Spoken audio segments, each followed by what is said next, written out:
Hi there folks, welcome to RRTV's live telecast of the ANZCAR Thursday Night Thunder, coming to you live from Mosport tonight, first of the road series, and I'd like to introduce my co-commentator tonight, Mr. Edward Foster. Welcome, Edward. It's going to be an interesting night. Thanks, Bernie. It certainly is. I guess it's going to be a bit of a different feel tonight to the normal oval racing that we run. It's the only road course in the series for this season, so it's going to be interesting to see how everyone gets on. Yeah, it certainly is, and it's been a very popular round, that's for sure, because the server has been full for the last hour, and even though some guys have jumped out, the spot has been taken. So we've got a few names, including yourself, that can't actually get in the server tonight, so that's a little bit of a shame. But I guess, you know, to be fair, we didn't sort of expect this sort of a turnout so early in the season. Yeah, well, I guess the big shock for everybody is that Jason Martin, who's really almost dominated the series so far, has actually missed out on the starting spot. So he's not going to be joining us tonight. I guess that really does leave the result open. So we could see a very close race in front, especially amongst those guys who are normally very proficient on the road courses. We've got a few guys jump in tonight who do a lot of road course racing. So it'll be interesting to see how they deal with these big, heavy trucks. Yeah, it certainly will, and I guess, you know, in the NASCAR terms, they call them the road course specialists, don't they? And no doubt quite a few of them would have turned out for tonight. But I did hear, though, through the week, Roger was saying that he was surprised at how quick a lot of these guys are, considering they haven't really done that much road course racing. Yeah, I suppose it's really the same. I mean, if you can drive, you can drive. And while there are, you know, certain people who are going to have various skill sets that suit one over the other, if you can drive a car, you can drive a car. So you're going to see the capable guys still at the front. I think that looking at Jake Blackhall, he's one of the few guys who can actually lay claim to being every bit as good at road courses as he is at the ovals. And I know that there's a couple of other sort of more specialised road guys who I expect to be up the front giving him a hard time as well. So it should be a very interesting night's racing. It certainly should be, and we can see them out there now. We're just starting qualifying, and they still get two flying laps by the looks of it once they've done their warm-up lap. The other interesting thing is, of course, that they're out there by themselves, as they always are in this series, so there shouldn't be any drafting or any problems with traffic in setting these times. No, certainly not. It's a system that NASCAR have used for a long time. It's this one at a time qualifying, and therefore it allows everybody to get out there, have a clean lap, no drafting or other interference, and really gives a good sort of indication of where everybody sits in terms of their outright pace. Yeah, it certainly should, and we can see now Danny Stevens out there. He's starting his first flying lap in the West End Mazda entry, and I'll tell you what, these cars look quite good out here on the road circuit. Yeah, you don't really notice how good some of these paint schemes actually look when you're out there in the thick of battle, but some of the trucks I've seen tonight, when you get a chance to actually look at them, look absolutely awesome. In terms of Daniel Stevens himself, I would be keeping an eye on him tonight. He's certainly very capable on road courses, and in the last season that we ran before all ANZCAR and everything came about, one road course we ran was Sonoma, and he actually took pole for that race. So definitely one to keep an eye on. Good skills on road courses for Daniel. Yeah, it's going to be interesting, isn't it, to actually see who the guys are to keep an eye on. Another one, of course, will be Jake Blackhall for ERT. He's not only a very skilled oval racer, he's an extremely skilled road racer as well, so he'd have to be coming in here as one of the favourites. He's seated down there in 18th at the moment, but he hasn't done a flying lap as yet. Yeah, I'd say that Jake Blackhall would be the favourite for tonight. He'd certainly be my pick if I would have put some money down. I can also tell you that, as mentioned, Daniel Stevens is obviously very quick. Scotty Harris is very quick, one to keep an eye on.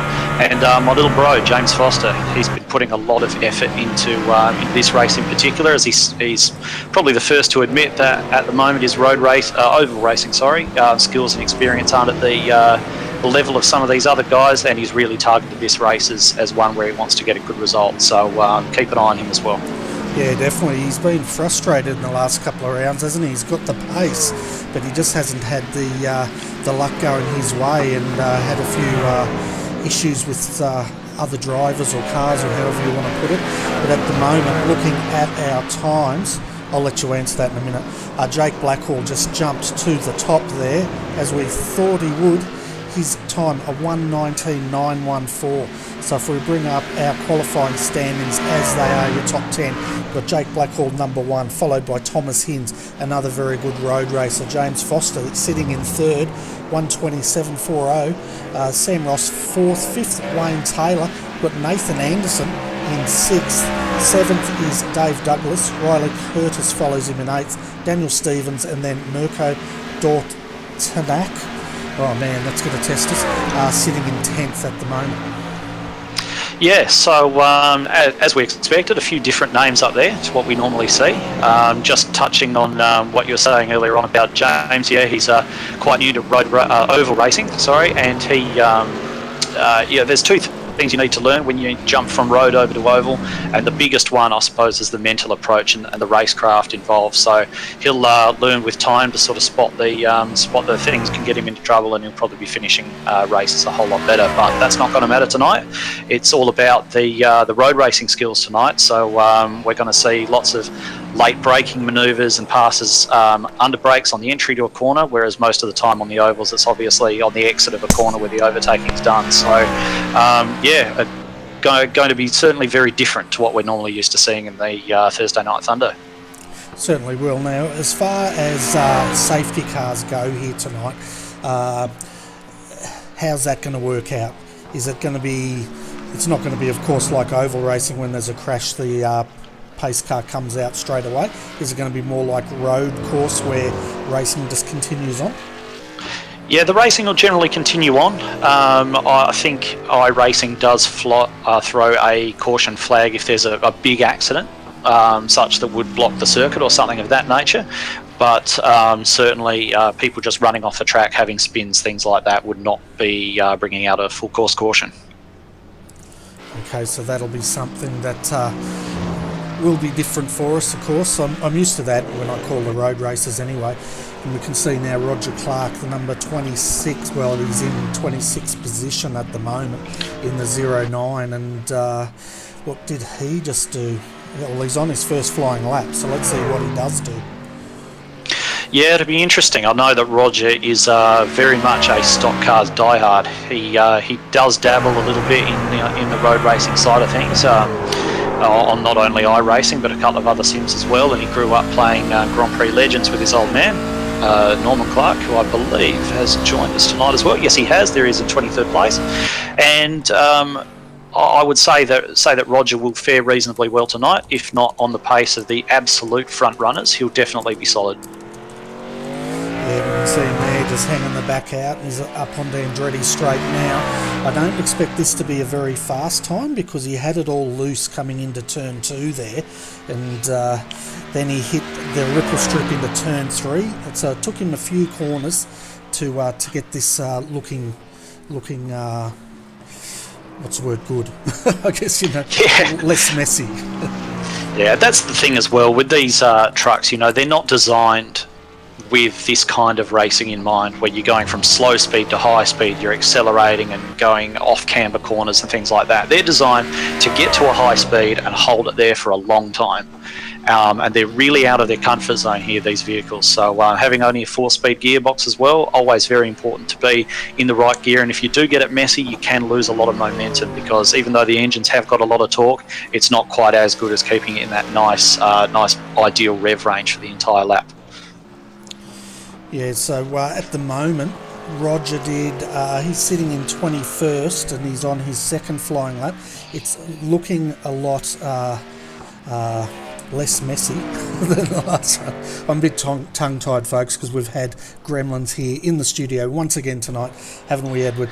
But we've battled through this time, unlike Monday night, which put a stopper to the broadcast before it started. Yeah, we battle through. We always battle through. Yeah. And if the folks are wondering tonight, yes, we're using the brand new computer that the community backers generously put money towards, so it's going to take a little bit of time to get the gremlins out, but we are running 1080p tonight, 60 frames per second, so hopefully we're going to get through this and it's going to be looking fantastic when you guys watch it back if you're not watching it live.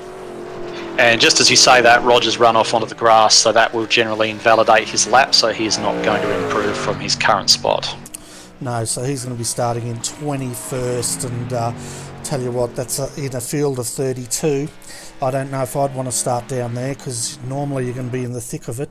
Ryan Kolstad, he's also in the pits. I don't think he's actually come out. He's done one lap and he's basically just sitting in there, and looks like he's done, as are all the other drivers now. So we can just about go through the grid very shortly.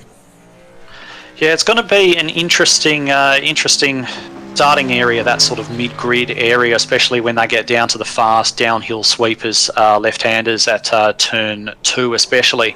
I'm not sure I'd want to be in the mid-pack there. The trucks are pretty lively as they get through, and I'd expect to see a little bit of action there on the opening lap for sure. Yeah, definitely, and I guess, you know, as in NASCAR tradition, we're going to have a rolling start here tonight. Absolutely. Fantastic. So that'll give us a bit of time. I'm just looking up, Ryan Kolstad sent me a message and I'm just trying to find it. To do with his paint job tonight. It's for a charity, I think. I'm just trying to find it. Okay. Yeah, just while you're running through that, I might just run through a little bit about the course, because it's a bit unique because it hasn't really changed a whole lot since the 1950s when they built it. Very much an old school style circuit with a lot of undulation. So it'd be very interesting to see how everyone copes with that rather than the flat banked ovals that we normally race on. Yeah, it's definitely going to be interesting, isn't it? And we can hear the guys now queuing up. And, oh man, I've got to get used to this. We'll get there. Breathe. Okay, we can see them. We always get there. We always get there. We always get there, that's right. So we can see the guys queuing up now. We're going to have 32 cars hopefully joining us tonight. Well, there's 32 in the server. We'll see how many actually join the racing. But let's go through the grid so all you viewers at home can see where your favourite driver will be starting tonight. So Jake Blackhall, he'll start from pole tonight with a 1:19.914, and Scotty Harris will be starting on the outside of him in row 1. Row 2 tonight, we've got Darren McKenzie starting out of 3rd with Nathan Anderson in 4th position. Starting out of the 3rd row tonight's James Foster, and he's got Thomas Hinds next to him. Looking at the out of 7th tonight, we've got Sam Ross followed by Wayne Taylor starting beside him in 8th. Matt Clowett, he'll start out of 9th, and he's got Mirko Dortanak for company next to him. Dave Douglas, he'll start out of 11th, and Riley Curtis out of 12th position. Out to 13th tonight is Daniel Stevens, followed by Jared Farrowell in 14th. Braden Bateman, he'll start in 15th, and Bruce Ross will be starting next to him. Stephen Williams will start out of 17th, and Darren O'Brien, he will start out of 18th tonight. Out of 19th is Danny G, and then we have Matthew Raymond starting next to him out of 20th. Roger Clark, a lot of work to do down there in 21st, with Craig Lawless next to him.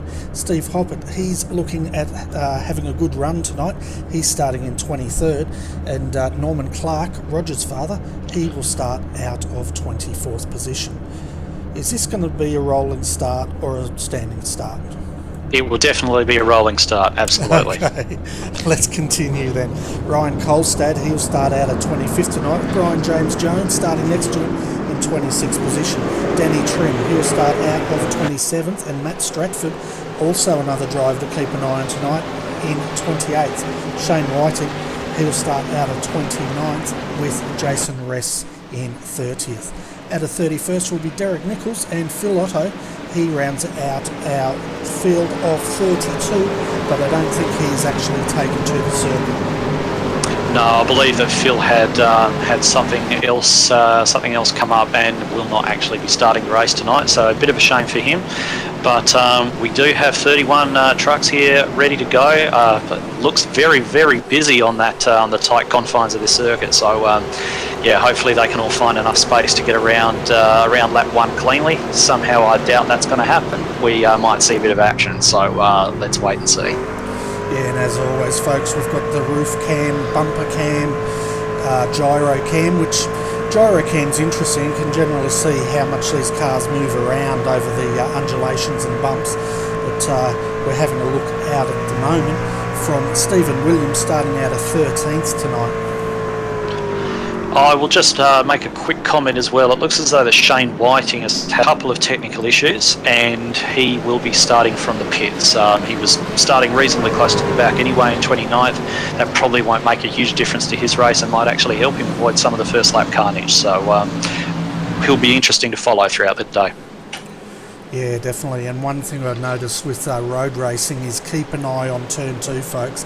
If they get that wrong, it's a tricky double apex corner, but if they get out into the grass there's absolutely no coming back from that, and generally the fence beckons. Absolutely. You get out onto that grass, there's no sand, anything like that, and it's just a downhill slide straight into the barrier, and that is you out of contention. Yeah, it certainly is, and we can see James Foster there starting out of 5th. Of course, so we would jump up the front and just trying to find where our driver is on this crazy overlay.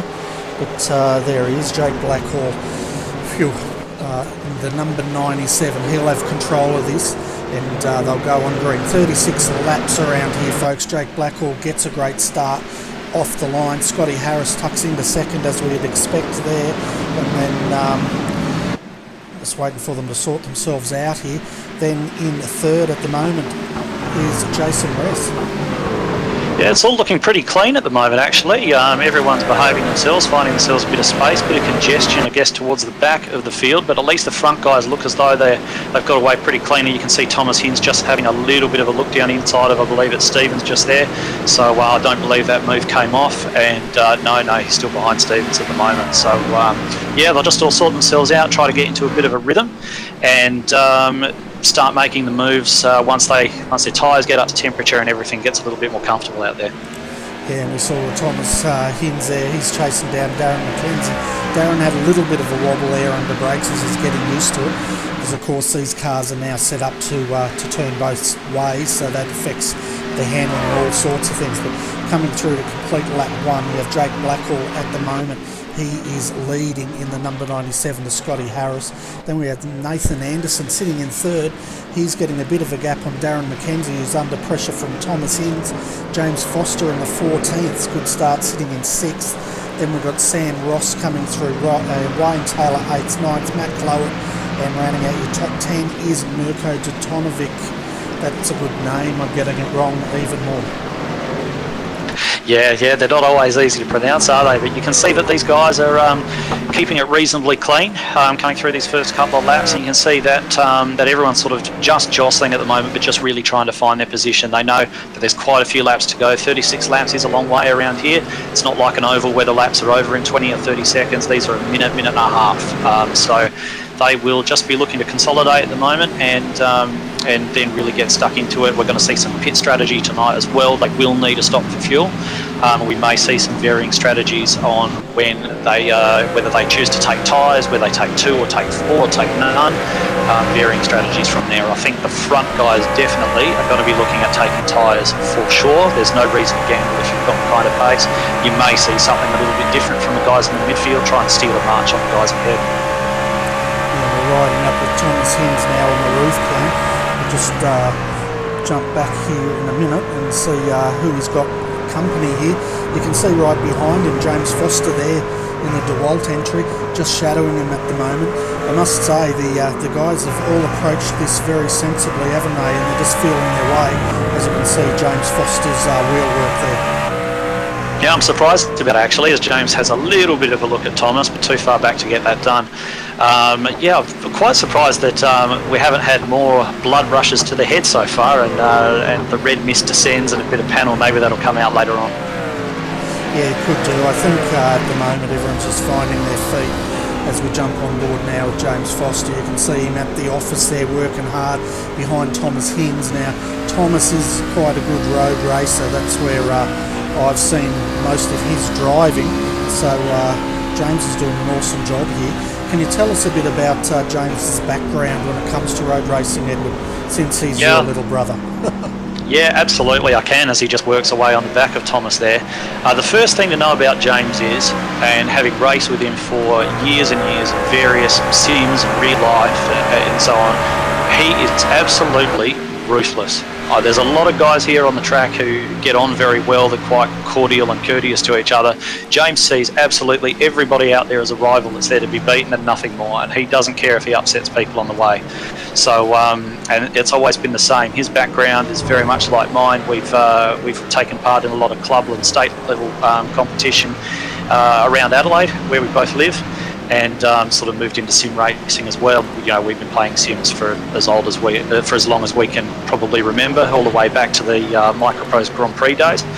And he got into iRacing a bit before me, and was certainly very dedicated to it, and even managed to build up his iRating on the road side of things to around about 4,000. So he's certainly no rookie at the road racing side of things.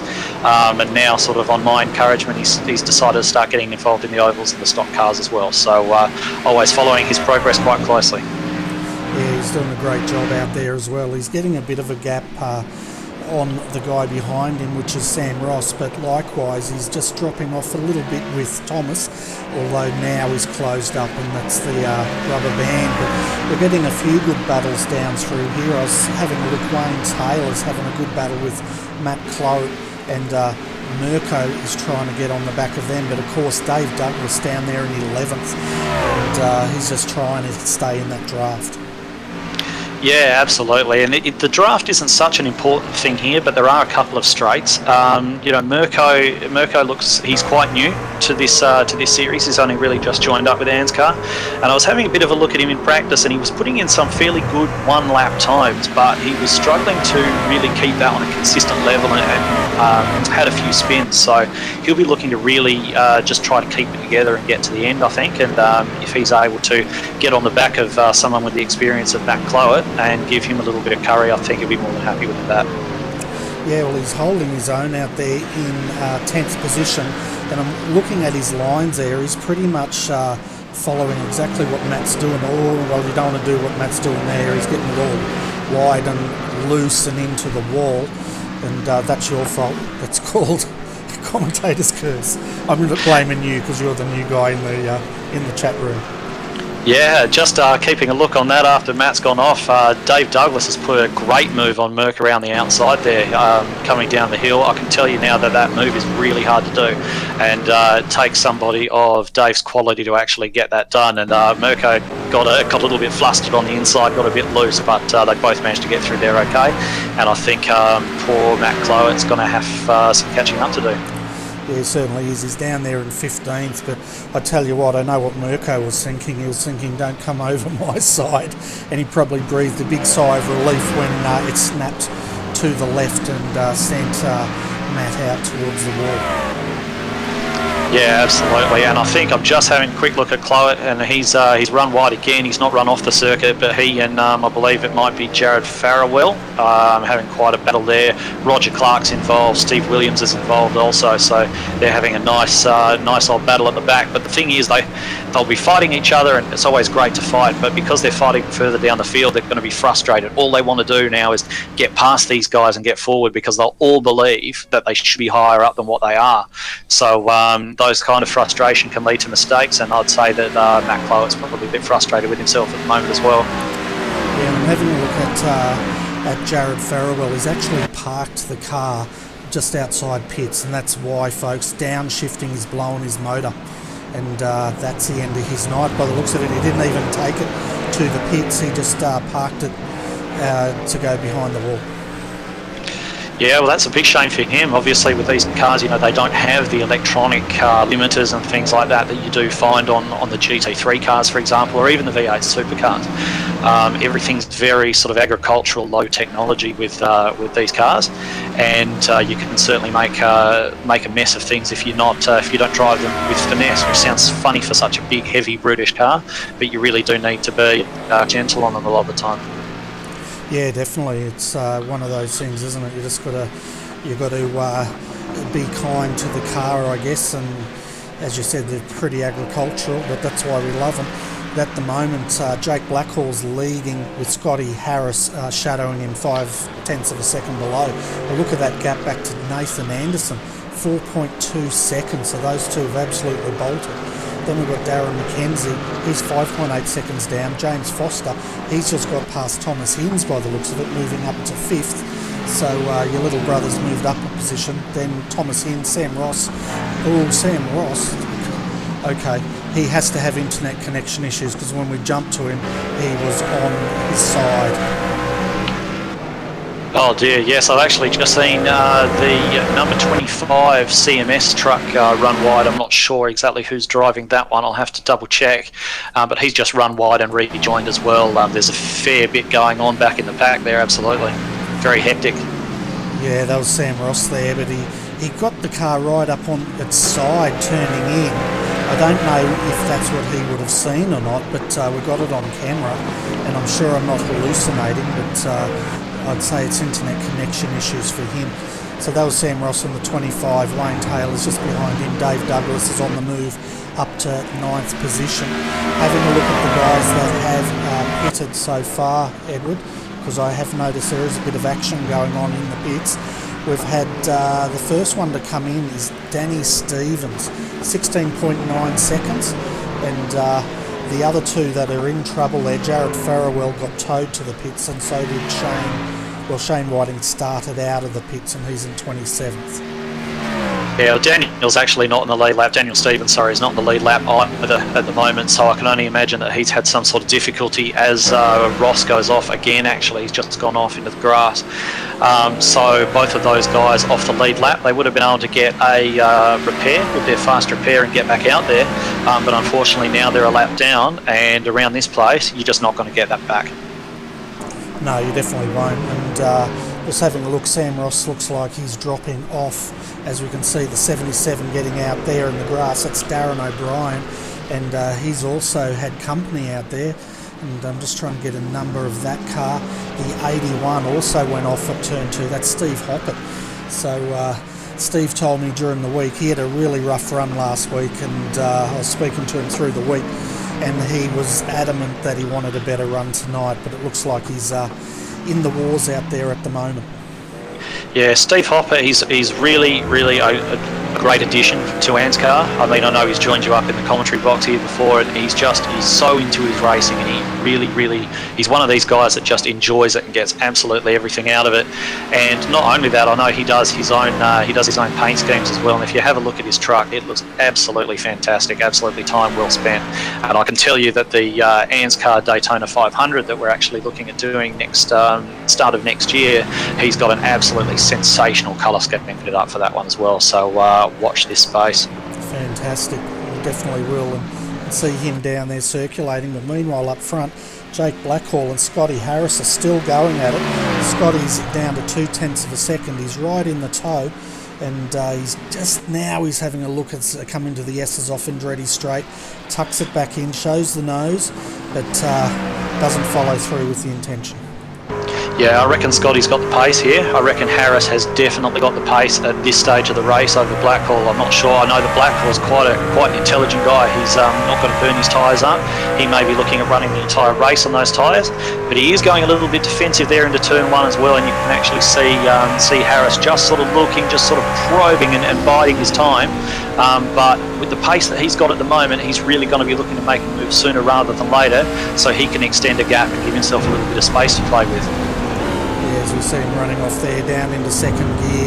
Notice in turn 1 there, Jake went defensive, braked, and Scotty actually wanted to go through that corner a bit quicker, and he had to back off. But now we can see Jake just stretching it out as they come down into Moss Corner here. Scotty looking on the inside. Oh yeah, I could see that. He gathered it up pretty nicely though. I was expecting him to carry on there. Yeah, he's cost himself a little bit of time, and I'm telling you, that is not as much about Scotty Harris's driving there as it is about Jake Blackhall's. He absolutely suckered him into that one, braked on the apex, and really just left Scotty with nowhere to go, and that's what caused that. So some very clever driving by Jake, who may not have the outright pace of the car pursuing him at the moment. He may not have, but he's definitely showing Scotty that he's going to be a difficult customer to get past if Scotty expects to take the win tonight. Absolutely. I mean, that's the thing. You've got to get past him on track. Everyone's going to have to make one stop. So, cautions and things like that probably aren't going to come into play. So it's going to need to be a move made on track. And it looks like it's a battle that's going to be shaping up for the entire distance of this race. Yeah, and down in 13th we have Wayne Taylor. He's having a bit of a battle here with Ryan Kolstad. And Ryan's in 14th position, driving the pink car. I'm still trying to get into my Facebook page where he sent me the message about why his car's that colour. I'm pretty sure it's to do with raising awareness for breast cancer. Yeah, I believe there are a couple of guys out there who are actually running pink for that reason. Obviously, it's that type of year where a lot of that's going on, raising awareness for the breast cancer, and I believe it's something that his family's actually been touched by as well. So, definitely a cause close to his heart, I'm sure. Also notice the Mazda logos on the bonnet of that particular truck. I bet they wish they could get some Mazda BT50s out here on track, eh? I'm sure our good friends at West End Mazda would be thinking they would absolutely dominate. Yeah, there you go. There's a bit of a plug for West End Mazda, and of course, they do so much for our esport, don't they? With all the generous backing and sponsorship they provide to many organisers and teams out there. Yeah, they absolutely do, and it's good to see businesses finally cottoning on to the fact that there's exposure to be had. There's good exposure to be had in esports like this. It's a growing, certainly a growing genre, and it really takes, I suppose, innovative business owners who are willing to take a little bit of risk to get their name out there and promote themselves using this medium. And I think it speaks very highly for the people in charge at West End Mazda who've got the foresight to actually get on board with this. And I think quite a few companies are going to be left behind if they don't jump on like these guys have. Yeah, well, the thing is, now's the time to jump on if you own a business and you want exposure, because at the moment you can pretty much get your name on these cars at a very affordable price, let's put it that way, and you're getting in on the ground floor. But as you said, Edward, once the word gets out and people jump on, it's going to get interesting to see if everyone can get that amount of exposure. Yeah, and speaking of names on the cars, we've also got Shane Whiting, who's out there competing tonight, and he's running the colours of Advanced PC Simulations, who are a great sponsor of ours here at ANZCAR. They've been involved with us from almost the beginning, and provided us with a lot of support as well. So it's great to see him out there sporting his colours, and they're supplying all sorts of PC simulation gear in the Canberra area. So yeah, absolutely fantastic to have them around as well. Yeah, have they opened up yet? Because I want to go and pay them all a visit. I believe they have. I know they're trading to some degree. I'm not sure if their premises are up and running yet though, but if Shane sticks around for an interview after the race, we can ask him. Yeah, definitely, because I'll definitely go and pay him a visit. I'm a Canberra bloke myself, so go out and have a look and have a chat with him. But at the moment though, one person that isn't having a chat, that's Jake Blackhall. Well, he's just hanging out the window yelling at Scotty, is that the best you can do? But I guess that's not really a chat, is it? No, not really, but it seems like that gap between them's just sort of stabilised a little bit. Maybe Scotty Harris has just burned his tyres up a little bit in that pursuit. It looks as though Scotty may be narrowing the gap slightly, but it doesn't look as though he has the pace advantage as he just slides wide a little bit there while I speak. The pace advantage that he had earlier on with Jake, it looks like Jake's been very steady, taking care of his tyres, and perhaps that really aggressive run at the start will come back to bite Scotty, but perhaps at the very least until the pit stop where he can get some fresh rubber. Yeah, well, that's the thing with these cars. They've got to really finesse these tyres, don't they? Because I heard they pretty much go off in about 10 laps around here, and as you can see, Scotty's sort of struggling at the moment. And looking further back, Darren McKenzie, he's doing a great job there with James Foster behind him, Thomas Hinds. They don't seem to be having tyre trouble, but they're about 10.7 seconds off the lead. Yeah, I think the lead two have just checked out, and I mean, speaking of tyres on these things, if anybody's seen Days of Thunder and they remember old Harry pulling Cole Trickle aside and telling him about how not to burn up his tyres and how tyres are what wins races, Steve Hopper's just run off and gone into the wall again. He has got back going though, but that scene really, I suppose, illustrates the importance of looking after the tyres in these stock cars. And it doesn't matter if it's the trucks, the Cup cars, the Xfinities, any of the stock cars like this, tyres are an absolutely crucial factor, and the best guys manage them so well, and that's something that Jason Martin is absolutely fantastic at. And it's obviously a real shame that he's not joining us tonight. Road racing isn't normally his thing, but he did mention he'd done quite a bit of practice to get up to speed on this, and big shame he hasn't been able to join us, but such is the popularity of this ANZCAR monster we've created. Yeah, it definitely is showing the popularity of this great series, but one thing I'm thinking about is the points, and this is pretty much going to gift Jake, if he wins a race, with a great points haul. And at the moment we do know Jason Martin and Jake were neck and neck on points, so it'll be interesting to see how Jason not getting into the serve is going to affect his championship running, as we see now Scotty Harris just running off there, and he's picked it up now, but that was a bit awkward. I don't know if you saw that, Edward. He was passing a car laps down and they sort of didn't touch, but it just got a bit awkward between the two of them. Yeah, it does happen like that, especially on road courses. You just catch somebody or get caught by somebody in an awkward position, and sometimes there's nothing you can do. Sometimes it's nice and easy. You catch them on a straight or in a corner where overtaking's easy, but if you catch them in a tight section, you really just have to make the best of it. I just wanted to make a quick note about Jake Blackhall as well, because in all the oval races so far, he's not been, I think by his own admission, he would say that he hasn't been the fastest truck out there. That has invariably been Jason Martin. But I'll tell you one very important thing.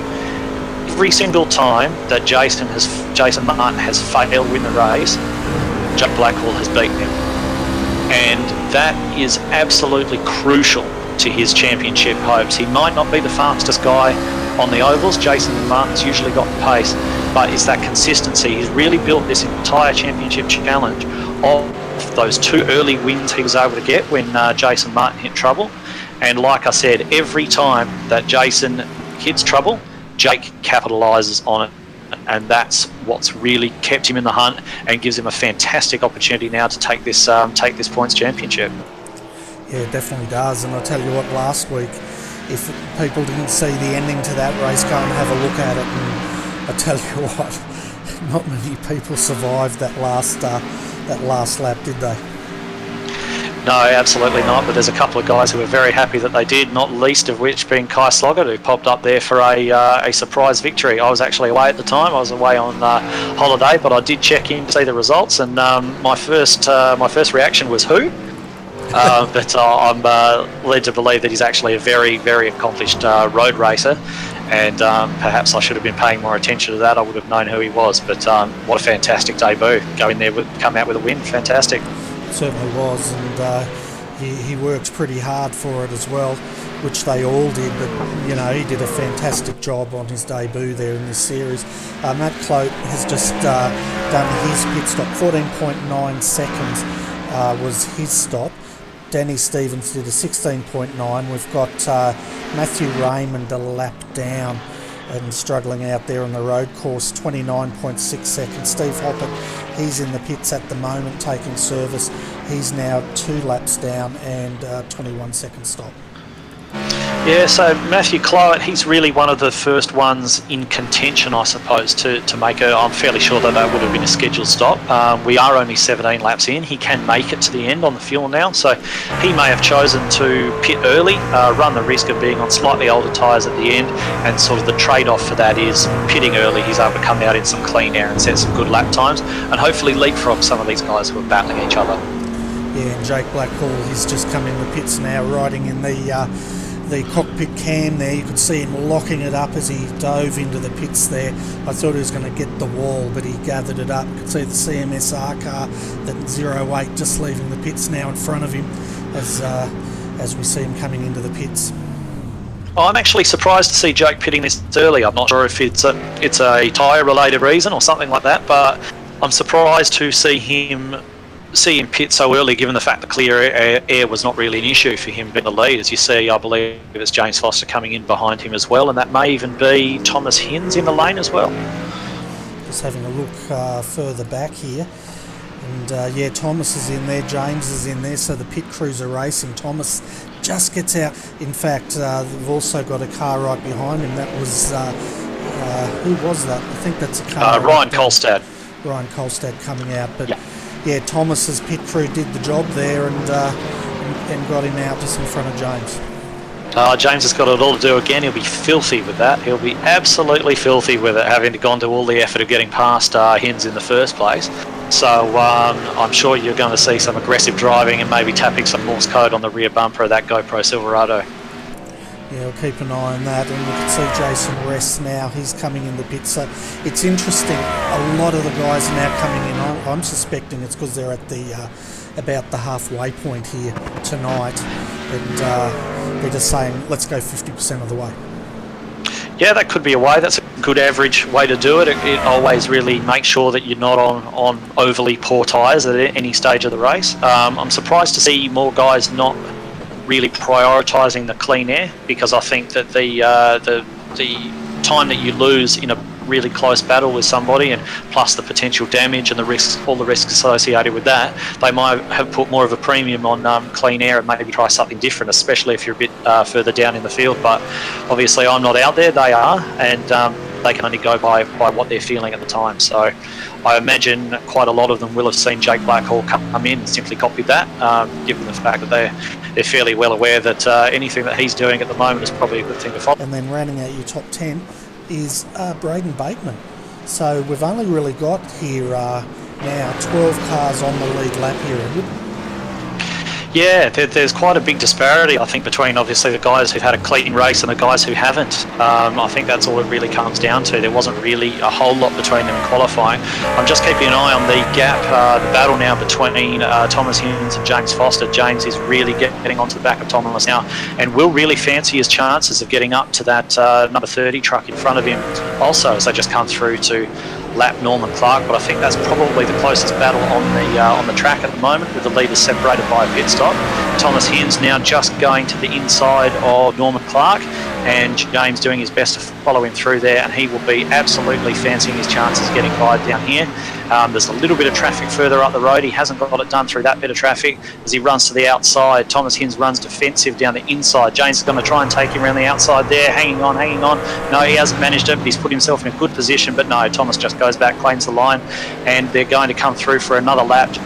Focus on getting good exit here, as Thomas was a bit compromised, and he's really going to try and hold the draft now down towards turn 1, but I don't think he's going to be close enough to make a move. And I guarantee you James will fancy his chances of getting on after Anderson should he clear Thomas Hinds. Yeah, well, you can see now we're on the bumper cam here, looking at the GoPro car ahead of him, and you can see James is starting to feel racy. He knows there's an opportunity here as these guys are coming into lap traffic, and you know, that's a good time to start mounting the pressure, isn't it? Absolutely, yeah, absolutely. Attack when the car in front, the driver in front, his attention's diverted onto something else, and they're actually catching up to another piece of lap traffic. I think Anderson's about to catch up to, it looks like, Jason Rees, and then of course once Anderson clears them, and he'll be hoping to clear that without getting too badly held up. And then of course you've got the warring 52 and 14 coming very close behind. So definitely a battle worth keeping an eye on, as we just have a look now at Thomas Hinds running defensive again. I think James is getting excellent runs out there. James holding on around the outside. He's gone for the outside, and is he on the inside for the next corner? He's just holding on the inside, and he's tapped him. He's actually tapped him. And that puts a real... Norman Clark's collected him as well. Thomas Hinds actually gone into the fence at turn 1 as well. Sorry, the last turn. And James has actually recovered and come past and gained that position. So absolutely frantic stuff there. And I thought James had thrown it away and actually wound up in front of Thomas at the end of all that. So racing. You just can't predict it sometimes.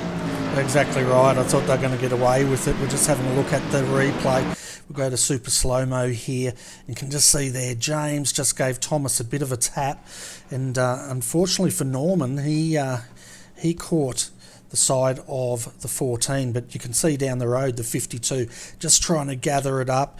It doesn't. Oh, he did a beautiful slide though. He does get number one slide job, but unfortunately he found the fence.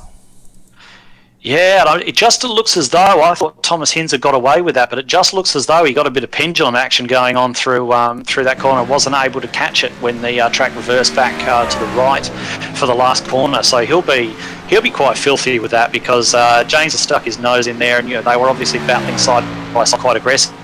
But when the contact was actually made, James has really kind of not been far enough along the of the inside, given him a bit of a tap and gone round himself, but also managed to spin Thomas out. So I think Thomas might be a little bit unhappy with that one, but as they say, that's racing. Yeah, it certainly is, and I was watching it lap after lap, and I was thinking, gee, he's a brave man going around there in the S's there. You don't see that very often, but they nearly got away with it. It was just that last tap that was enough to unseat them. Yeah, absolutely. And what it has done as well is completely put paid to either driver's chances of catching up to Nathan Anderson, who's looking pretty solid there in fourth at the moment. Darren McKenzie, I don't know if we missed him pitting during all of that, but he's sitting there in third place at the moment, as far as I can see. It looks as though the gap between Jake Blackhall and Scotty Harris has opened up during the pit stops as well. It's now looking at around about 8 seconds between the two of them. Yeah, Darren McKenzie did stop. Now, you can answer this, because I don't know about their fuel limitation. He stopped 5.4 seconds. He was 9 seconds quicker than everybody else out there. Now, whenever I see a stop like that, the question mark I always have is, has he underfueled? Or is that not going to be a case here tonight with the trucks? It won't, but the fuel load is not or the fuel filling is not the defining factor in the length of a pit stop. The tyres always take longer than the fuel. So I'd say what's happened there is he's either taken a splash of fuel with no tyres, or he's only taken 2. How long did you say the stop was, sorry? 5.4 seconds.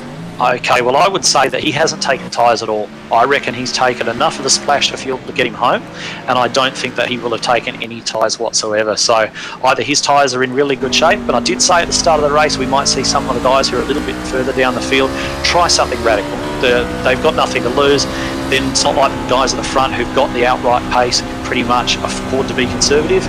Guys who weren't right at the front at the beginning, they can afford to do something a little bit different, and it's going to be really interesting to see now whether Darren McKenzie is able to hang on and nurse that thing to the end on what's going to be very old tyres. But of course I wouldn't know anything about that. Yeah, no, you wouldn't, would you? You're taking leaves out of that book yourself. With a couple of rounds back, I think it was, you were making me double guess my telemetry. Yeah, I had to throw some reference to myself in there somewhere. I can't talk about everyone else, so no, absolutely. But yeah, going to be very interesting to see how Mackenzie's strategy pays off. He sits in third at the moment. Yeah, well, we're having a look at him on the circuit at the moment. He's looking quite neat, and I reckon if you're going to roll the dice on tyres, this is a place to do it, because everyone is sort of all out there struggling with this road layout. Looking at his times, 1 minute 22.122 his last time. He dropped 2 seconds to Nathan Anderson, who's about 2 seconds down. So he'll probably lose that position. But it's James Foster. He's actually 11 seconds down the road, and he's just pulled him in by 0.6 of a second. So I reckon what Darren's rolling the dice on, he's basically coming in, putting himself in a great position, and then saying to the boys, okay, well, catch me if you can, and if you don't, I'm going to capitalise. Yeah, absolutely. It's not just catch me if you can, it's get past me when you get there. There were a great old saying from Murray Walker, it's catching is one thing, passing is another, and that's absolutely the case here. Darren has traded having the luxury of having fresh tyres for track position. And on this kind of circuit, in this kind of race, track position is all that matters. And you can make a truck with bad tyres very, very wide and very, very difficult to get past. And if there isn't that too much of a gap between the tyre wear levels of the various trucks involved, even if a guy with fresher tyres is getting up behind you, he's trying different lines, he's trying to get out of the corner as fast, he's using his tyres, he's overheating those tyres, and you can actually force the car behind you to overheat their tyres and lose that edge that they have on you. So I think it's been an absolutely fantastic call by Darren McKenzie, and it may see him walk away with the top three when at the start of the race you wouldn't have said that was possible on outright pace. So if it works for him, I absolutely applaud his bravery. Yeah, well, I think if you're going to do it anywhere, you do it on the road course, because all these guys are feeling their way. They're not going to be at the top of their game as far as lap times go, and they're liable to make more mistakes when they're under pressure. But at the moment now you can see Nathan all over the back of Darren. He's caught him. Now, as you said, let's see if he can get past him. Yeah, absolutely. So the big place in which Mackenzie's going to be struggling now is under acceleration. The braking isn't going to be too bad, but he's going to really need to roll off those mid-corners well and get on the power early. Otherwise, Anderson's going to shoot straight past him here. As you can see, he's just having trouble holding the nose of that truck in tight because he hasn't got the grip. He has not got you see the theory of the friction circle. That circle gets that much smaller when you're running on worn tyres, and you can see Anderson having a look now. I don't think that Mackenzie big slide from Mackenzie. I don't think he actually got off the last corner that well, but he's managed to hold it on there. And what he really needs to be doing now is braking in a little bit of a different position, making himself unpredictable, making Anderson second guess himself. Because if the guy behind you is comfortable, he can plan his move and he can line you up and do what he wants to do. But if you're unpredictable, if you're slowing him up more than he wants to slow up and then accelerating in unusual places, you can unsettle him. And that's what Darren McKenzie really needs to do now, is to unsettle Anderson. Because on the basis of the car speeds and the tyre wear, Anderson is going to find a way past. So McKenzie really does need to be creative here, think about it, and really do his best to put Anderson off. Yeah, exactly right. And of course, with all this sliding Mackenzie's doing, he's burning those tyres up more. But you can see he got off out of Moss corner very well that time, and Nathan didn't get as good a run as he did previously. But looking at their times, they've got 11 seconds up their sleeve for this battle as Darren goes... Oh, McKenzie! Oh, my goodness. Sorry to talk over the top of there, Bernie. He's made an absolute meal of that. Looks like he rears coming into the corner, trying to carry too much speed, launched over the grass. He's managed to gather it up, but he has lost that position. So his next focus is going to be on keeping James Foster up, I think. That position's gone. Yeah, we're having a look at that. We were actually riding at the time with Nathan when we saw Mackenzie. He looked like he got loose under brakes, but we'll have a look at the slow-mo here and just sort of dissect what's happened. He's turned it in, but he's turned in way too early, and he's gone straight across the infield there. We've seen guys get mighty high air through there, so he got away with it. But of course, that's unsettled him, and he's gone off the other side. So that's a bit of a strange one. Yeah, I think he was probably just trying to turn early in the assumption that the truck was going to understeer. I'd say he was battling understeer. But I've got a question for you, Bernie. Are you ready for Foster versus Hinz round 2? Because it's happening right now.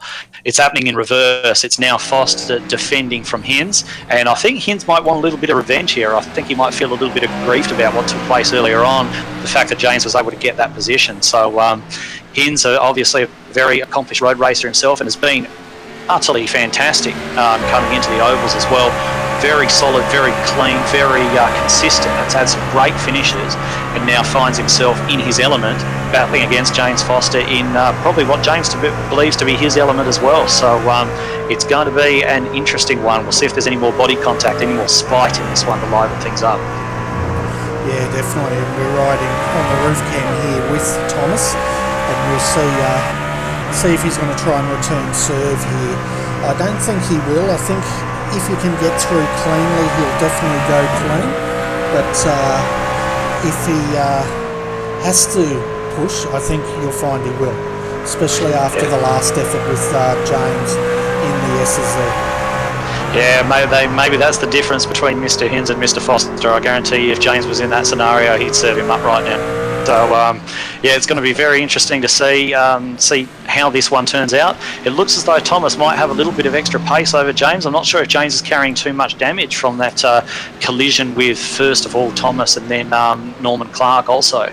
So it does look as though Thomas Hinds does have the superior pace at the minute, but I can tell you from racing against James that he is one of the hardest blokes to pass I have ever come across. So this is going to be quite a battle.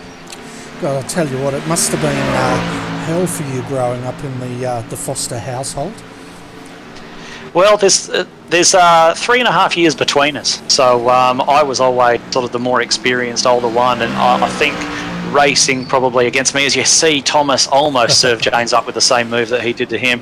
But if you actually, I think racing against me in the early days when James was obviously a lot younger child than I was, really hardened him up. There's not a whole lot that intimidates him now, and he will be, although it looks like a close race, he will be absolutely as calm as you like. This will not be phasing him at all. Yeah, when you were talking there and I saw Thomas position his car in the S's, I thought, is this going to be return serve? It was exactly the same. The only difference was Thomas just rolled out of it a little bit and gave him enough room. But here comes Thomas again. He's looking like he wants that position. Well, we know he wants that position. It's just a matter of whether he can get it in the next 3 laps. Well, Thomas will consider that position to be rightfully his after that contact. He will consider James to have well and truly stolen that from him. So he's really going to be looking at finding any way past. But I can tell you, James will position that truck in the most annoying way he possibly can to do exactly what I was speaking about before in the battle between Mackenzie and Anderson. Just putting it as Thomas is on the outside, sorry, just to cut away from that, but James is going to tuck into the inside there. I think he'll be able to come across, and he has done, keeping that bumper where it needs to be in front of Thomas Hinds. But I think that James is going to be doing everything he can to annoy Thomas. He's going to be doing everything he can to put him off. And it's going to be an interesting battle. We haven't got too many more laps to go now. And James is going to fancy his chances of keeping Thomas behind. But I guarantee you, Hinds is definitely going to fancy his chances of getting past, and he's going to be motivated. So let's see how this turns out. Yeah, definitely. We've got 2 laps to go. And if you're wondering, folks, why we're focusing so much on this is one of the bigger battles there. The other battle where I'm keeping an eye on the telemetry is Braden Bateman and Stephen Williams. If we jump back, they're also battling for 9th and 10th. So basically I'm going to be doing a bit of jumping backwards and forwards, folks, to try to get you as much of this action as we can. Yeah, it's difficult on these larger road courses when there's battles going on at opposite ends of the circuit. You've got to cover both, and unfortunately there's only one screen. So keeping in mind, of course, that battle for the lead that was shaping up so nicely at the beginning of the race, Jake Blackwell has checked out. He is 18 seconds of the road, and Nathan Anderson has actually caught up to Scotty Harris. Thomas Hinds going around the outside of James Foster again. It looks as though he has got the move done, and he covers him off. James will be slightly annoyed by that, but probably does feel as though Thomas has had the pace on him, but he won't give up without a fight, and he is going to be getting back all over him as much as he can. But Thomas will feel somewhat vindicated being able to get that position back, I'm absolutely sure. But just going back to touch on the battle for the lead, it is Jake Blackwell has cleared out on Scotty Harris. It's not as close as it was at the beginning of the race, certainly, and Nathan Anderson has actually caught right up to Scotty Harris and is only a couple of seconds adrift now. Darren McKenzie holding on with alternative strategy in 4th place, and we'll be very, very happy with that, as we can just see now Thomas Hinds actually gapping James Foster a little bit. So correct to assume that he did appear to have the better pace at that stage, but James will not be giving up, you can guarantee. Yeah, and that all happened from Moss Corner there. James didn't get a good run off, and Thomas did, and that's how we got past him on Andretti Straight. But of course we can see now Jake Blackwell coming through the S's for the final time here tonight, and he's going to take the 97 straight to victory lane, and he's going to maximise the points haul he can possibly get tonight. And it's going to be interesting to see how that turns out in the championship. See now the 161, Scotty Harris, great drive from him. He dropped off 18 seconds at the end, but he's been up there in the top 2 all night. He'll come across in 2nd. Then we've got Nathan Anderson just behind him in 3rd. Darren McKenzie's gamble of not taking tyres has paid off. As you can see, it's still sliding. in fourth, Thomas Hinz. Well done, Darren. Yeah. And then we've got Thomas and James home fifth and sixth. Mirko Dutonovic. God, I'm getting that name wrong. Let's just call him Mirko. He'll come home in seventh position. Dave Douglas, he had a pretty good drive and moved his way into eighth by the end of the night. And then we've got Braden Bateman will come home ninth. 10th is Stephen Williams.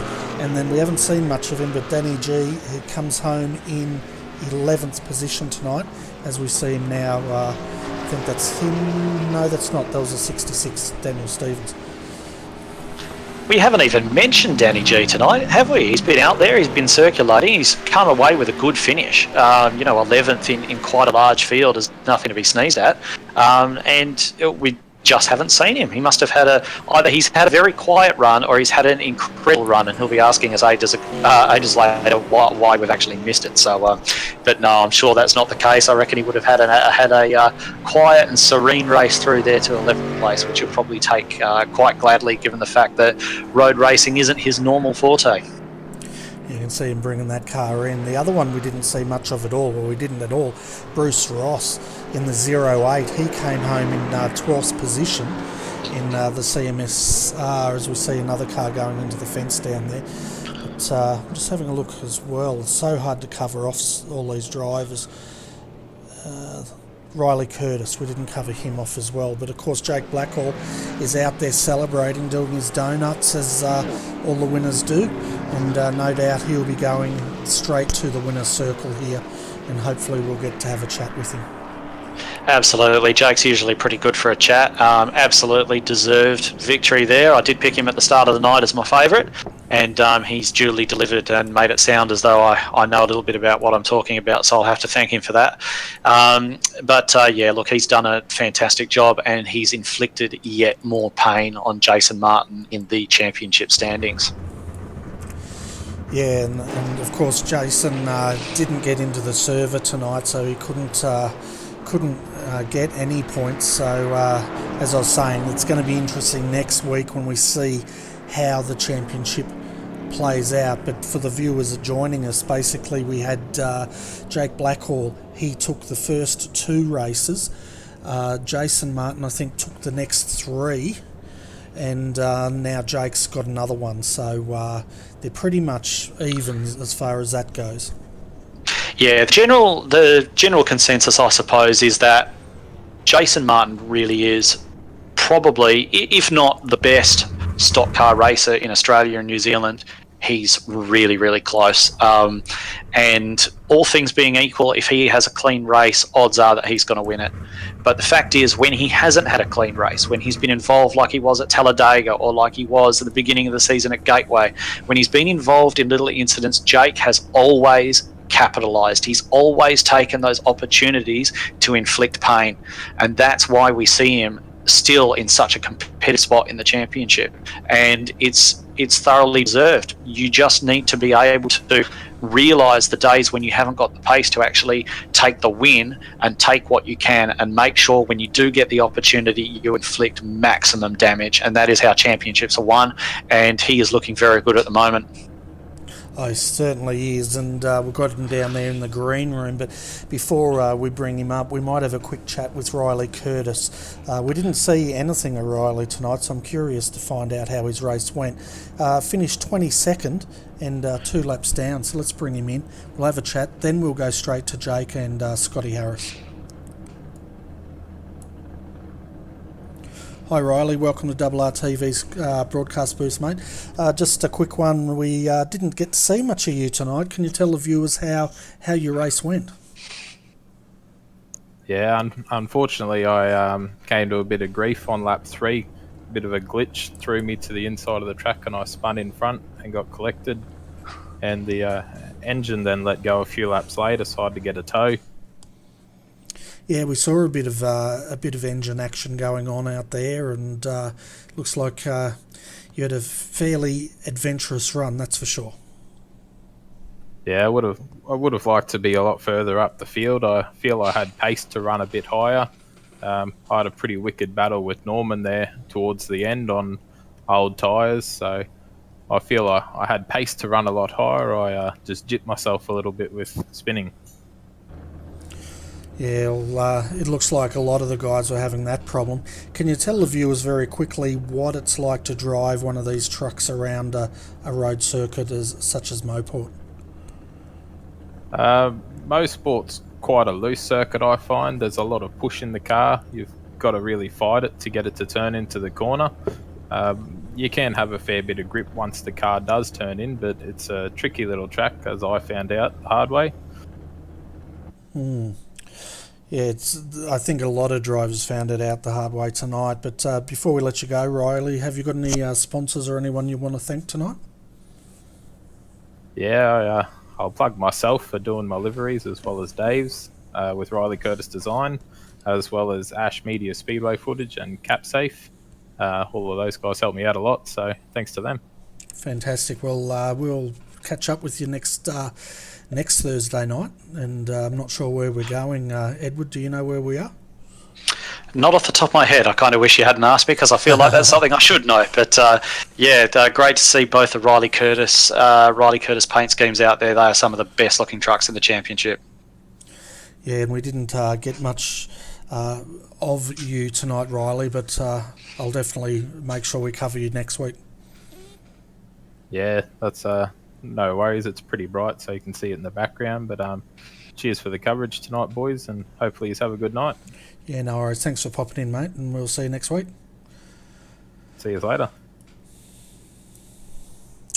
So he dropped 7 positions and came home 22nd, 2 laps down. So it sounds like Riley's night was pretty adventurous from the first lap, from how he explained it there, Edward. Yeah, it's one of those midfield casualties that you sometimes get. Big field, tight circuit. One of those things. It's always someone, and it seems like there was a few people tonight involved in that. Yeah, definitely. Now we're going to bring Jake Blackhall up. I know everyone's keen to have a chat with him. He absolutely blitzed him in the end. 18 seconds was the gap, and he looks very, very strong, even when he was coming under pressure from Scotty. I'll drop him in. Did you want to have a chat with him? I would love to have a chat with him. Hello, Jake. Edward Foster here on the RRTV broadcast. Another win for you, mate. Talk us through it. Hey, cheers, mate. Well, that was an interesting one. First sort of portion of the race, the first stint was actually pretty crappy by my standards. It was a lot of mistakes, a lot of errors. Scotty was there harassing me. I was a bit busy looking in my mirror rather than driving forward. Sort of came up with a plan, just try and undercut him, sort of thing, like you do in something P2, but I tried to undercut him from the lead. So that I could get that extra lap of just fresher tyres, gain a couple of seconds, and then make him push for it. So from there, that was it. Just sort of did that, and then the second half of the race, the car was just on rails. It was actually really good.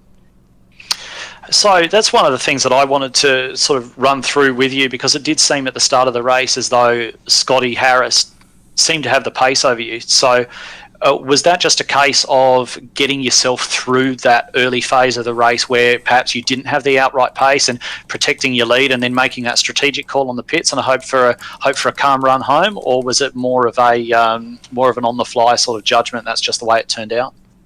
It was a bit of both, actually. It was sort of, I was making too many errors, keeping Scotty there.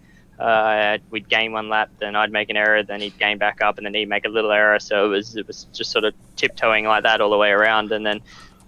It was more that I just didn't know what to do, tried to figure out some way that I could get a bit of a gap to make that second stint a little bit easier on the start of it. So I knew Scotty had the pace to try and keep up. So it was like, let's just throw that call in, let's pit around a couple of laps early than I think everyone else will, and try and make the benefit that way, and seemed to pay off in the end.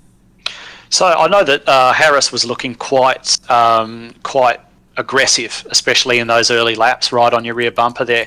Do you think that potentially hurt his tyres? Because I noticed that you weren't being quite as aggressive as he was with the turn in on the lines and those kind of things. And do you think that actually worked in your favour at the end? I mean, in the end, he almost got caught by third place, finishing 18 seconds behind you. Did that come down to tyre management? Was that something that was really in your mind at the beginning of the race, or was it just a case of you were fighting as hard as you could? Well, at the initial point, I actually thought, yeah, we're going to go the distance here, and it will be like a splash and dash, maybe chuck 2 tyres onto the end. So that was definitely in my initial thoughts around the first 5 to 10 laps was definitely just make sure to conserve the rears, because that's what will burn up around here. The front you can sort of manage, and that was definitely what I was trying to do. But as soon as I saw Scotty there, then that's where I went, all right, I'm going to have to step this up in terms of trying not to make as many mistakes and try and keep him there. And then obviously that's when I made the call to come down early on the pit road. It was a shame that we couldn't have a lot of the other guys in, like Jason Martin, Sandman, I think was trying to come in as well. I was a little bit disappointed not to see them tonight. But that's what it is. But it would have been good to be able to race those guys, because it would have been on out in front. Absolutely, it was a shame not to see Jason Martin, especially given the fact that he's a main player in the championship. And I guess moving conversation now over the championship, I made a point earlier on in the broadcast that while it's generally accepted that Jason Martin is probably one of the best, if not the best, stock car driver around in this part of the world, you have made him pay for it every single time that he has not won. Every time that he has not won the race, you've beaten him and inflicted as much pain as possible. So are you thinking about that in terms of where he is and what he's doing? You're just trying to run your own race, and how you're really approaching the points battle, I suppose, the bigger picture of this series? To be fair, it's just sort of one of those things where you just try and make each race as it goes. I'm not really looking at the big picture. Obviously, everyone keeps bringing up good points and championship-wise, but I'm not looking at that until it's the last 2 races. When it's the last 2 races, then I'll sit down and figure out what I need to do to gain points or try and make a spot up or whatever I need to do to hold the lead or whatever the situation is. I do that in the last 2-3 rounds, wherever it's at. But at this stage, I'm just thinking, just get as many points as possible. Just take a race at a time. Every race you go out there trying to make a top 5 or a top 10 at minimum, especially with the way this field is. It's very strong. So just to be able to do that, that's just what you got to do in these sort of oval stuff. You got to make sure you got the consistency. I've done it numerous times before where you see people push and they'll win one race and then make a mistake and then fall back from there. So you've got to make sure you're consistent and finish inside the top 5 at least, or top 10 to try and make the most of it. Absolutely. So I think that when you finally sit down and do look at the points, you're very much going to like what you see, because it's looking pretty good for you at the moment. I might just hand you over to Bernie now to see if he's got anything else he wants to ask the winner of tonight's race. Yeah, Jake, well done, mate. Another great drive there. I was just having a look at the stats while you were having a chat there with Edward. Basically, got pole position tonight, led just about all the laps, apart from a couple, and got the fastest lap time, 1:20.088. So trifecta almost. Almost. It was to be fair, I'm not a fan, and this is going to sound really stupid and pig-headed, but it's not. It's actually, I'm not a fan of driving NASCAR on road courses. I stick to my oval with them. I'm not when you see all the guys jumping on for, say, Sonoma or Watkins Glen, I'm not a big person that'll jump on it. I don't really like it, to be fair. I'd rather drive a supercar or something around a road course. It's a GT car. That's sort of what I feel like. So I wasn't expecting to come away with it tonight. But, the car was actually really good, really well set up for a fixed set. It actually felt really nice underneath me. So I think if it was a couple of builds ago, I wouldn't have been as comfortable in that car. But definitely a good night in that truck. Yeah, definitely was. We pretty much tipped you as one of the big favourites going into this. We called you the road racing specialist in the NASCAR truck, so you didn't disappoint. But as always, mate, I've got my list here of your sponsors, and you can give us a shout out to them all, and I'll give you a score at the end. Oh, I'm sure they're going to get this wrong now, Bernie. There's so many now that are jumping on that I don't even know. Pressure. Massive shout out, obviously, Evolution Racing Team, Logitech G, Joel Real Timing for all their support, especially tonight with the fuel numbers that worked a treat. GTI Springs, I'm going to miss a couple. I think Modem Simulation has jumped on board with a couple of the other guys, as well as I think it's Ragnar Simulation. So that's some of the other big GT guys that jumped on for them. And then also my personal sponsor, Asher Racing, for all their support this season. Fantastic. I think you got most of them, because I don't know who's left and who's not. So, yeah, we'll give you a good score for that, Jake. So, of course, you don't have to answer to me. You've got to answer to your management if you got it wrong. Yeah, that's who I'm going to get blasted by if I got it wrong. Hey, he won the race. That gets you a certain bit of grace for sure. Oh, I wish. All right, mate. Well, thanks for dropping in. It's always a pleasure talking to you, and you absolutely blitzed it tonight. So, well done. Congratulations. And we'll catch you next week. I'm not sure where we're going. Edward has no clue, but wherever we are. Chicagoland, actually one of my favourite. See, I knew someone would know. Chicagoland, awesome. Yeah. So it sounds like Disneyland. Is it nice like that, or is it? It's a very nice racetrack, and I expect a good race next week. It'll be awesome. And once again, cheers to you guys, and Bernie, hope the computer goes well. It looked beautiful on the broadcast. Yeah, thanks, mate. It's running a treat, touch wood tonight. So hopefully, Oh, don't say that. No, well, I'm touching wood, so we'll be right. But yeah, it's a big improvement. So hopefully the viewers enjoyed the increase in resolution anyway. But anyway, Jake, thanks for popping in, man. Catch you next week. Are you running tomorrow night in the V8s? We'll see. I have university stuff to get done during the early parts of the morning, but hopefully that's it for uni and I'm done for the rest of the year, and I may jump into the supercar. We'll see how it goes. No worries. Well, yeah, don't worry about all that uni stuff. Anyway, Yeah, I shouldn't be racing. But yeah, cheers, guys. see you, mate. Okay, our next interview is with Scotty Harris and in the 161. And we'll bring him up and I'll have a quick chat and then I'll pass him over to you, Edward. Hi Scotty, welcome to RRTV Combox, mate, and congratulations, second place. You're in a good battle there with Jake for most of the race, but it looked like he just got away with you towards the end of it. Yeah, it was a good race to start off with. Where I was right on him, pushing him all the way, kept trying to keep him honest, trying to, sort of save the tyres a little bit there, every little bit helps, but yeah, it was all going really according to plan, basically, up until about just before the halfway mark where we both come into the pits, and yeah, it kind of went downhill on my part from there on. Yeah, so what exactly changed at that point? Was it your tyre strategy, or what was it that found you dropping behind Jake so much? I just kind of lost my rhythm a little bit, and the track's hard enough to begin with, and with the truck going around there as well, it's as soon as you lose your rhythm, you start missing brake markers and apexes, and starts piling on top of each other, and the tenths turned into seconds. It's just one of those things, really. Just need to focus a little bit and try not to lose the concentration. Yeah, and what's once you lose that concentration, it's hard to get that rhythm back, and that sounds like what's been happening tonight. But what's your experience with the trucks on road courses? We've noticed you seem pretty handy out there tonight. So do you do a lot of road racing? I mainly focus on the road racing. Yeah, I was doing I think I did the Martinsville race in the truck a couple of weeks back, and had a little bit of internet trouble, so I've got all of them sorted and come back for this weekend, for this race this week, and yeah, felt really good. I felt really comfortable all throughout practice. Had the car hooked up, and it felt really good, and yeah, just kind of disappointed in myself a little bit in the second part of the race. Oh, it's still a great result though. So I know it's disappointing, but you still got seconds. That's awesome. So I'll hand you over to Edward, and he can have a chat with you. Hi, Scotty.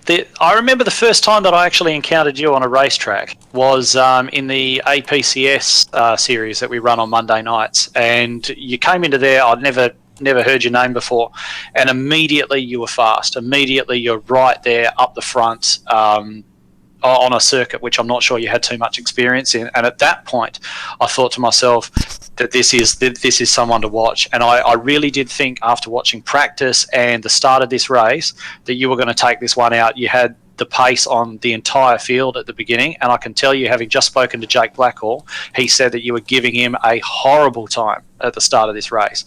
So I guess what I wanted to start off with is, first of all, congratulate you on the excellent second place. But you sound a little bit disappointed. I mean, do you feel as though this is a win that got away from you tonight, or how do you feel? Yeah, thanks for those kind words, mate. It really means a lot. Yeah, look, I'm pretty disappointed in myself. I'm happy, and it's a good result for my team and stuff. We're only a small team. To get a result like this is a really, really good achievement for us. we don't put in as much work as I'd like to, but we yeah, it's a good result nonetheless. I'm just a little bit disappointed. If I had a little bit cleaner race on my behalf with the mistake-wise kind of thing that happened in the last sort of stint, I'd be a little bit more happy up it. It's still an overall a great result for our team. So what were you thinking at the start of the race when you were, obviously I believe you qualified second and you started to really harass Jake? Were you thinking at that stage, I was a bit surprised to hear you earlier on say that you were looking at you're thinking about tyre wear, because from our point of view, it looked as though you were being very aggressive and very racy and it almost thrown sort of caution to the wind. So I suppose at that stage, did you think, I'm a good chance here, I'm likely going to win this thing? Or what was your approach in those early laps? Oh yeah, absolutely. I thought I was in a really good position at the start. I was keeping Jake as honest as I could. We was going back and forth a little bit between slight mistakes between us two.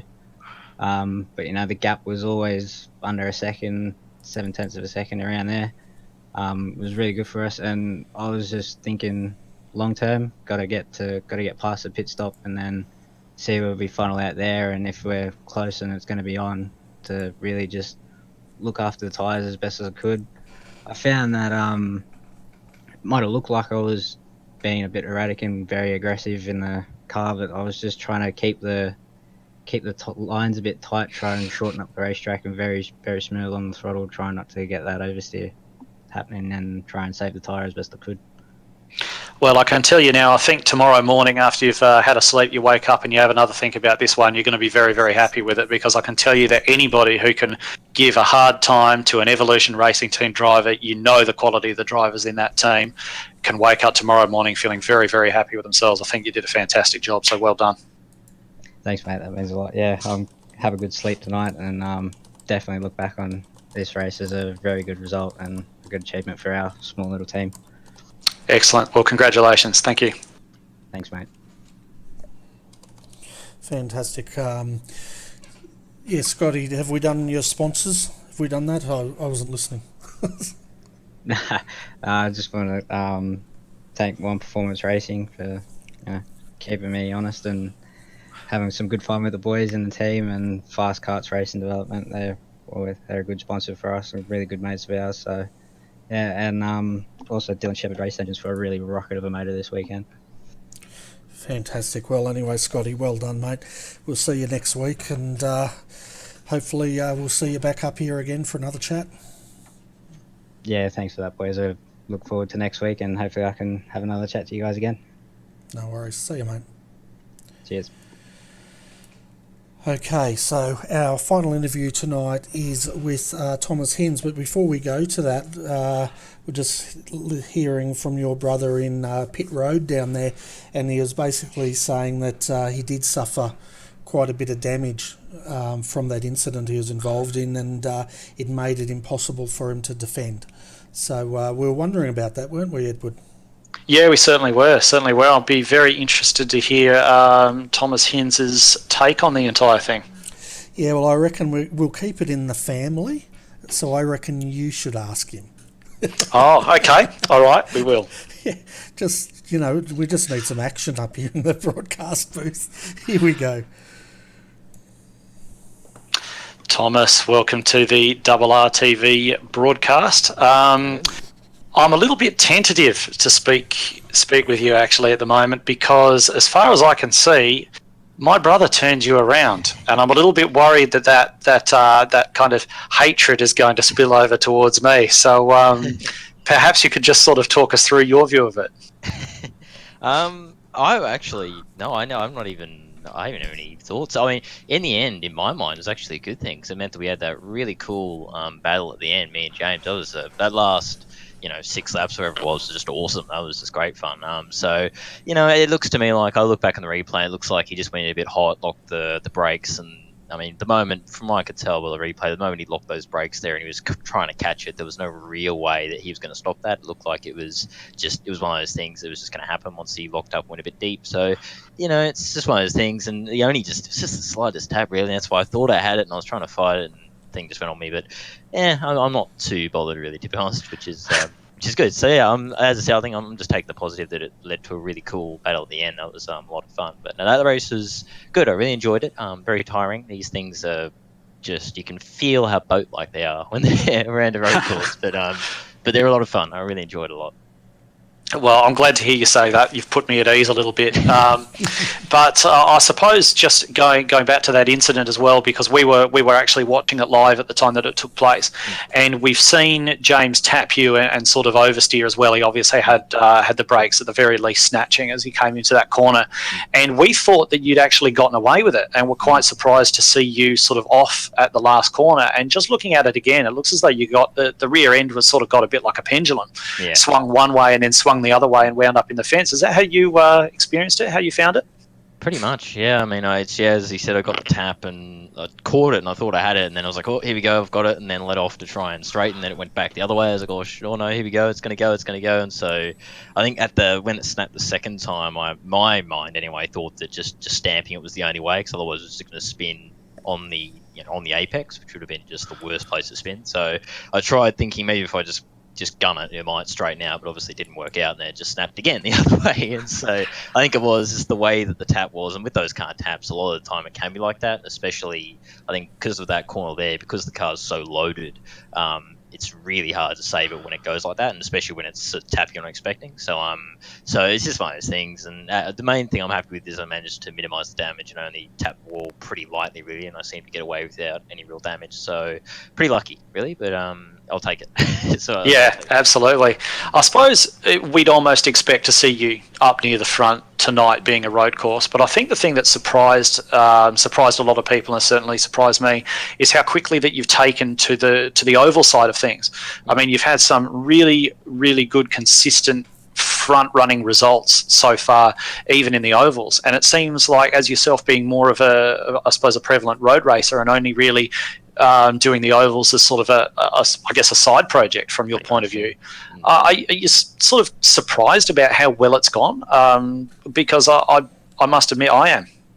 Yeah, well, thanks, Edward. I guess I think I am a bit. As you say, you're pretty much bang on. I mean, only consistently, this series is the only oval series that I do. It's basically my first proper oval series I've decided to do. Other than that, I just every now and then, if I'm around when the Americans are all on doing the ovals and the official stuff, I might jump in and do the odd race. But yeah, I'm not really. I more do it as a fun thing more than properly as oval racing. And yeah, I guess I would say that I am a bit surprised, really. I wouldn't have thought I'd be up there fighting with right at the front. We're around like Martinsville, for example, and a couple of those races where I've been up there with those guys, because I know a lot of the guys here are really experienced oval racers, have been doing it for a long time. So I'm quite surprised, but it's good. I'm glad that I'm up there, because it's good fun. I really enjoy it. These guys are great to race with, and as I say this with all this kind of thing. People I think a few people have asked me, where's the pace come from? And honestly, I have no idea. So I'm the worst person to ask, because to me, I'm just driving. To me, I'm just driving, and it's just that's how it is. I think I don't know. I think one of the things I've noticed is that I think I showed a little bit tonight with the laps and being able to keep the tyres live maybe a little bit better, is that my strength's always been consistency and just decent times. So in quali, I'm not usually that good, but in the races where I'm better at, that's probably why endurance suits me to an absolute T in terms of driving style like that. So that maybe helps an oval as well. I've noticed it's a few tracks, not all of them, but a few tracks I've sort of got the groove and figured out how to save the tyres and that kind of thing. So yeah, I don't know. It's definitely, as you said, it's surprised me as well as you and anybody else. It surprised me, and it's just a welcome, pleasant surprise to be up there fighting with all of these guys and having a blast too. This is ever since I've started this series, it's been just awesome. Obviously Talladega last week was a little bit interesting. I think I got turned once there and wasn't able to recover really, but it's Talladega. But yeah, I don't know, it's been awesome. Been great fun tonight. As I said, was just great battles, close racing. I mean, there's a moment with me and James, but just it's racing, it happens. So I really enjoyed it. So I'm glad I'm coming in and doing okay. Excellent to hear. I'm not surprised to hear that you're an endurance racer, because I think in terms of the main differences, whenever anybody asks me the main difference between road racing and oval racing, I always say more than the actual physical skills, it's the mental approach. It's the patience and learning how to strategize and so on and so forth. And I think that probably your experience in endurance races really allows you to make that transition a lot easier than somebody who may be just mainly involved in sprint racing a lot of the time on the road. I mean, would you agree with that, or do you think it's something different? Yeah, no, I think it's a good point. Yeah, I definitely think it makes it easier because you're able to sort of see things happening and kind of figure out the ways to race a bit quicker. And probably just generally, when you're in these races, you kind of pick up on things a bit better, perhaps if that's the way you go. And but one of the things I like to think as well is that everyone's got their own style, of course. So there's people who are just really aggressive, really full on, just ragged edge all the time. That's fine. Everyone's got their own style, and I have nothing against that at all. As long as you're clean racing, that's all that really matters to me. But as I've probably showed Ian tonight a little bit, I'm a bit more patient and try and play the long game, I guess, is what I try to do. Bit hard doing that when you're in like the V8s, when those kind of cars, everyone's just on 10/10 all the time. It's a bit interesting, but yeah, I always try and think longer game, which again, as you say, probably I do better endurance. But yeah, I think it definitely helps for oval, because I know in oval, and as I've so far experienced, there's just so much strategy to it with conserving tires and when to push, and especially with plate racing like last week, how that works and the best way to take those races and tackle them. I think it definitely helps, because oval racing, there's a lot of thinking and strategy and all that goes on in it that, to the casual viewer at least, it probably wouldn't seem so, because you just think, oh, you're just going around in circles, there's nothing really to it. It's like, well, no. Still. so yeah, no, it's good stuff. All right, well, excellent job again tonight, Thomas. Great to have you in the ANZCAR. I'm glad that you chose ours if you're going to do any oval series at all, because obviously I'm biased, but I think it's the best one across Australia and New Zealand. So I'll pass you over to Bernie now, and he can have a bit of a chat with you as well. Yeah, thank you very much, Edward. Yeah, I don't really have much to say, Thomas. Main one is, have you got any sponsors you'd like to give a shout out to? Well, unfortunately, because we don't actually Proforce anyway, we don't have a livery for the silver running the GoPro, and also because GoPro, as Sean would tell you, if there's anything with GoPro, generally I'm just going to run it. There's no real decision. It's just like, it's GoPro, well, that's being run, I'm sorry, but it just has to be.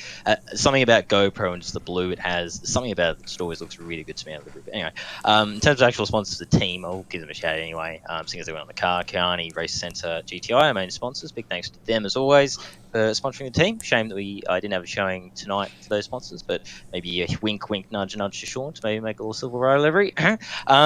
But yeah, thanks to them, and thanks to the team as always. Awesome bunch of guys to race with and just chill with. Just awesome guys. So big thanks to them. And yeah, looking forward to next week. We'll leave Chicagoland next week. So back to the sort of more traditional oval. So yeah, I'll see how I go. Hopefully can do okay, but look forward to it.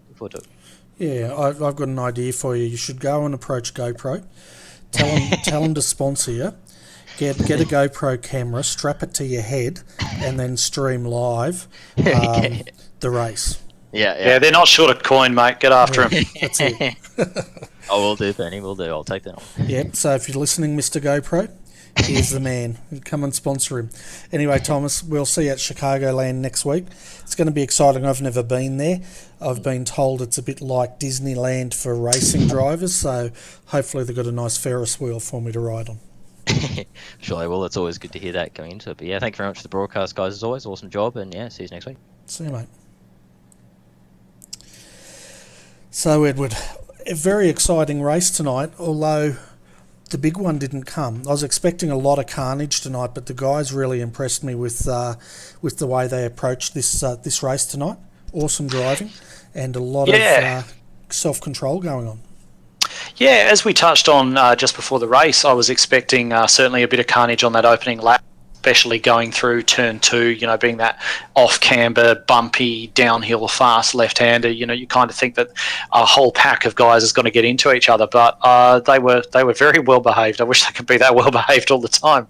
But look, thoroughly enjoyed it, and I hope that I did okay at commentary, and I've left RRTV a somewhat still viable proposition and haven't ruined the whole thing for you. No, you're absolutely brilliant, mate. And anytime you want to park the truck and come up here, you're more than welcome to. You attacked it like a pro. So, no, really good. Really appreciate your help, because quite honestly, folks, if Edward hadn't have jumped up here tonight, you wouldn't have been watching this, because we just did not have a co-commentator. So if there's anyone out there that wants to try commentary and you love your trucks or just love your racing, contact us, and I'm sure we can accommodate you. But that's not saying I don't want you back in here, Edward. You're always welcome, mate. You there, or did you leave? Yes. Sorry, I just lost audio there for a second. So glad these little hiccups are coming after the race and not during it. But yeah, absolutely thoroughly enjoyed it. It's certainly a different experience watching these races from the outside rather than being in the thick of it. You get a much better, I suppose, picture of the larger picture of the race rather than your own little pocket of it. So yeah, absolutely had a great time, and I hope that that everybody watching enjoyed it as much as I did, because I thought it was fantastic. Yeah, fantastic. And of course, tomorrow night, folks, if you're a V8 supercar fan, then come and join us tomorrow night. I think it starts at 9:15 p.m. GMT plus 11, and the V8 supercar boys are going to Circuit Villeneuve for a 150 sprint. And as you know, when we get 50 V8 supercars and we unleash them at Circuit Villeneuve, anything generally happens. So come and join us there tomorrow night. Then, of course, Sunday night, we're just confirming up, but I think we have the Tristo 300 will be coming your way, which is a charity event, if I'm not mistaken, Edward. Absolutely, it is. We're running that as an assistance for Tristan Yelland, who's an iRacer who's been around the traps for quite a while. He's doing it a bit tough medically at the moment, and of course, when you do have medical issues, the costs do stack up. So we sort of took our inspiration from some of the sprint car guys. Bob King ran a charity race for him. I believe it was the Harvey Bay Auto Glass 410. Racing in the sprint cars, and we're now running an Xfinity race on the Sunday night. So if there's anybody actually out there who's thinking about jumping into this style of racing or has done a bit before and would like to do that, we just ask for if you check on the iRacing forums, there's a link to the GoFundMe page. Just put a donation of any amount on there, and then just send us through your details on the forum post, and we'll add you to the grid, and you can come out and have a great night's racing. If you're not too keen on doing that, of course, it's going to be broadcast on RRTV, so you can enjoy it from there. Yeah, exactly right. And normally we'd have the super skips on Sunday night, but we've just changed our programming just for this week to accommodate this special event. So if you can possibly back it and put some money towards Tristan's GoFundMe, that would be really, really awesome. And of course, I've got Steve Hoppett up here in the combox with me on Sunday night, so it's guaranteed to be quite a fun night, I think. It'll always be a good call with Stevie Hoppett around. That's exactly it. But anyway, folks, that's our coverage tonight of the ANZCAR Thursday Night Thunder. And one thing, Edward, before you go, thanks, mate, for jumping in. I really appreciate it. You did a good job. And to everyone that joined us tonight, thank you. Whether well, you would have joined us on YouTube because we're not on iRacing Live at the moment. But yeah, hope you've enjoyed it. Hopefully we'll see you tomorrow night for the V8 Supercar action. If not, come and show your support for the Tristo 300 on Sunday night. And it's guaranteed to be a lot of fun. But anyway, Edward, thanks for joining me, mate. We will hopefully see you back out on the track next week at Chicagoland. That's definitely the aim. Although I must admit, it's been an absolute pleasure working on this tonight. Everybody, have a look at the V8 Supercar race, because if you're not interested in V8 Supercar racing, are you really Australian? Honestly. So go check it out, and then come check us out on Tristo 300. It's literally the best thing to do on YouTube. Just saying. There you go, folks. Oh my goodness me. There you go. You've heard it from Mr. Foster himself. But until then, folks, it's Friday tomorrow, so have a great last day at work, and then celebrate with the V8 Supercars. Get your beer, your popcorn. Well, popcorn beer doesn't go well, but, steak sambo, you'll be right. But until then, folks, on behalf of Edward Foster, I'm Bernie Weemers. Thanks for tuning in, and we look forward to your company again next time. Good night.